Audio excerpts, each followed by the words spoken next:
लद्दाख की कड़ाके की ठंड, तापमान -30 डिग्री तक गिर चुका था। हर ओर बर्फ की चादर बिछी थी और बीचों बीच खड़ा था रेजांग ला। 18,000 फीट ऊंचाई पर स्थित वह मोर्चा, जिसे भारतीय सेना की कुमाऊं रेजिमेंट की 13वीं बटालियन, विशेष रूप से सी कंपनी, अपने जज्बे से गर्म रखे हुए थी। Commanding officer major Shaitan Singh जानते थे कि हालात बेहद कठिन हैं। हथियार पुराने, रसद कम, संचार लगभग बंद और सामने दुश्मन की भारी भीड़। लेकिन उन्हें अपनी टुकड़ी पर पूरा भरोसा था। 118 जांबाज जवान, जो किसी भी कीमत पर अपनी भूमि की रक्षा करने को तैयार थे। दिन 17 नवंबर 1962 का था। आसमान साफ था, लेकिन हवा में बेचैनी थी। जवान चौकस थे। राइफलमैन हरि सिंह ने दूरबीन से झांका और कहा, साहब, कुछ हलचल दिख रही है, शायद दुश्मन हरकत में है। मेजर शैतान सिंह ने दूर क्षितिज पर नजर डाली। पहाड़ियों के पीछे हलचल तेज होती जा रही थी। उन्हें समझ आ गया कि चीन की सेना बड़ी संख्या में आगे बढ़ रही है। पर वे घबराए नहीं। उन्होंने शांत स्वर में आदेश दिया, याद रखना, पीछे हटने का सवाल ही नहीं। लड़ना है, आखिरी सांस तक। सैनिकों की आंखों में एक ही संकल्प था, ये भूमि नहीं झुकने देंगे। रात करीब 3 बजे अचानक गोलाबारी शुरू हुई। दुश्मन की मशीनगनों और मोर्टारों से पहाड़ों की चट्टानें कांप उठीं। लेकिन भारतीय सैनिकों ने भी जवाब में गोलीबारी की ऐसी बौछार चलाई कि दुश्मन पहली लहर में ही खदेड़ दिया गया। लांस नायक जयपाल की एक टांग बुरी तरह घायल हो गई, लेकिन उसने अपने साथियों से सिर्फ इतना कहा, मेरी चिंता मत करो, बस दुश्मन को आगे मत बढ़ने देना।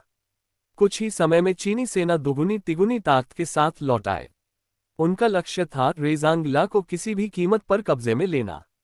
अब लड़ाई बेहद नजदीक से हो रही थी। राइफल से लेकर हैंड ग्रेनेड तक हर हथियार दहाड़ रहा था।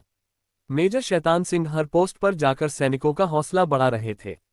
उन्होंने रेडियो ऑपरेटर से कहा, कह देना कि हम पीछे नहीं हटेंगे, हमें जो है उसी से लड़ना है। इस बीच कई जवान वीरगति को प्राप्त हो चुके थे, लेकिन 13 कुमाऊं का मनोबल अधिक था। सुबह होने तक चीन की सेना ने चारों दिशाओं से हमला बोल दिया। भारतीय सैनिक लगभग घिर चुके थे।